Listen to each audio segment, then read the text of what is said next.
Élèves de terminale S, bonjour, nous allons maintenant faire quelques exercices sur l'analyse dimensionnelle.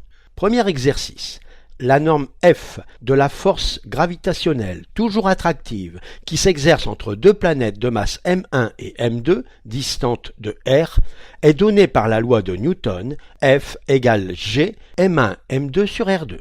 Par exemple, la planète Terre exerce sur la Lune, située à la distance dTl, la force F T vers L, opposée à la force que la Lune exerce sur la Terre, F Lune vers Terre. Les normes sont égales et valent G mt ml sur dTl au carré.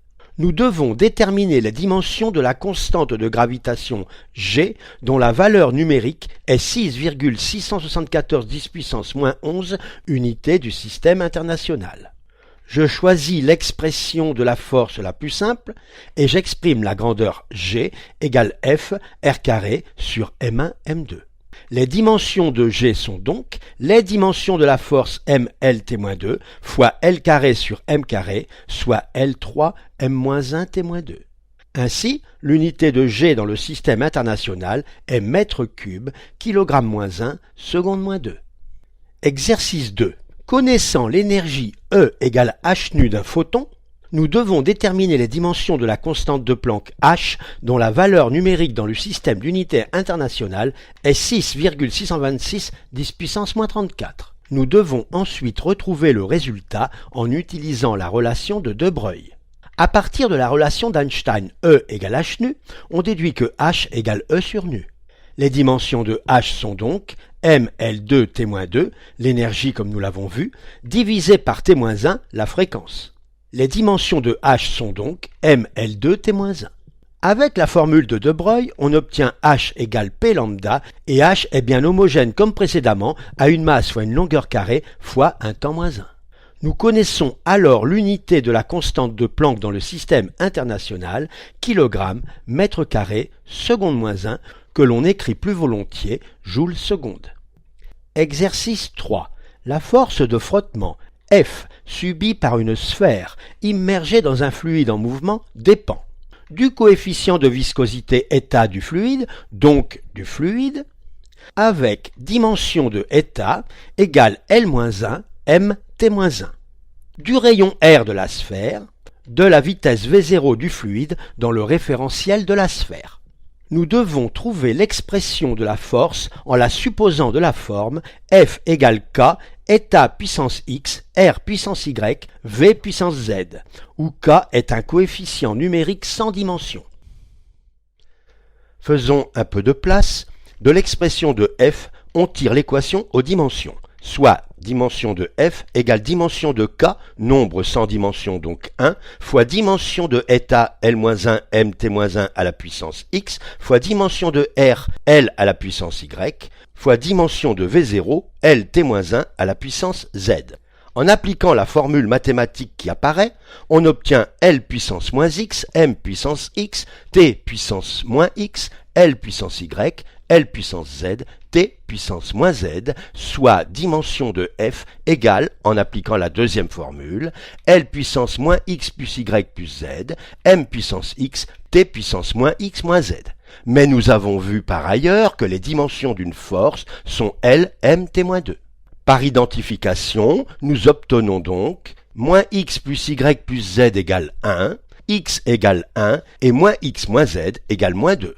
Nous connaissons déjà X égale 1, équation 2. La troisième équation va nous donner Z.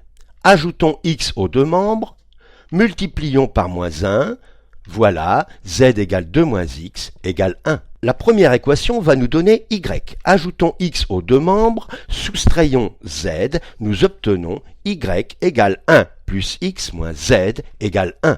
Puisque X égale 1, Y égale 1 et Z égale 1, nous obtenons l'expression de F égale K état RV0. Dans le système international, la valeur numérique de K est 6π. Exercice 4.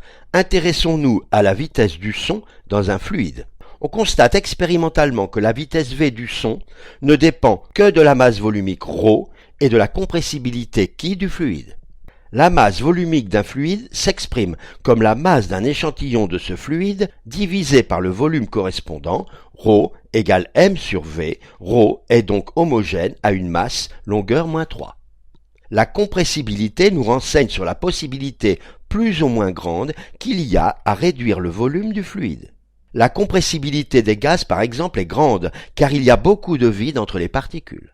Mais plus on augmente la pression, plus le volume diminue, moins il y a d'espace vide entre les particules et plus cela devient difficile de réduire à nouveau le volume. Le gaz devient moins compressible, la compressibilité diminue. En fait, et c'est une donnée de l'exercice, la compressibilité est homogène à l'inverse d'une pression, en Pascal-1 dans le système international. Nous avons vu que les dimensions de la pression sont m, L-1, T-2, on en déduit que les dimensions de chi sont m-1, L, T carré. Nous devons trouver l'expression de V en fonction de ρ et chi. Nous cherchons donc V sous la forme une constante k fois ρ à la puissance x fois chi à la puissance y, où k, x, y sont des constantes inconnues.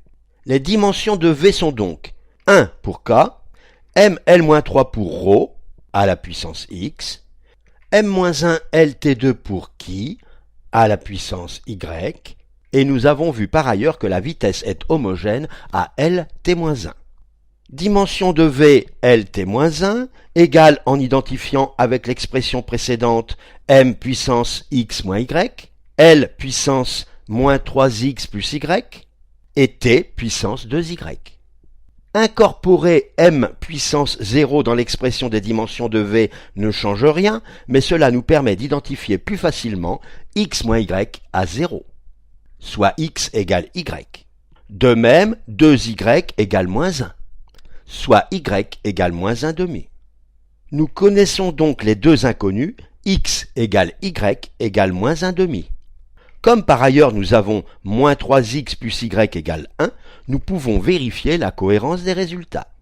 Nous pouvons ainsi écrire l'expression de V en remplaçant x et y par moins 1 demi, soit finalement V égale k sur racine carrée de ρ chi. L'analyse dimensionnelle ne permet pas de déterminer la constante k. K est déterminée autrement et vaut 1 dans le système d'unité internationale. Comparons la vitesse du son dans l'air avec la vitesse du son dans l'eau. La vitesse du son dans l'eau est 4,4 fois plus grande que la vitesse du son dans l'air. Commençons par faire un peu de place, voilà. Remarquons que la masse volumique de l'air est très inférieure à celle de l'eau. Par ailleurs, l'eau liquide, constituée de molécules quasiment au contact les unes des autres, laisse peu de vide et l'eau est pratiquement incompressible. Ces deux dernières inégalités sont telles que si l'on ne connaît pas les valeurs numériques, on ne peut pas savoir si ρr chi r est supérieur ou inférieur à ρo chi o. Et la formule de la vitesse ne permet donc pas de prédire que la vitesse du son dans l'eau est plus grande que celle dans l'air, comme on l'observe expérimentalement. Toutefois, on peut exprimer le rapport VO sur VR afin d'extraire le rapport racine de chi R sur racine de chi O et, en élevant au carré, chi R sur chi O. L'application numérique donne approximativement 15 000 pour ce rapport et en utilisant les valeurs des compressibilités dans les tables, 14 000 environ.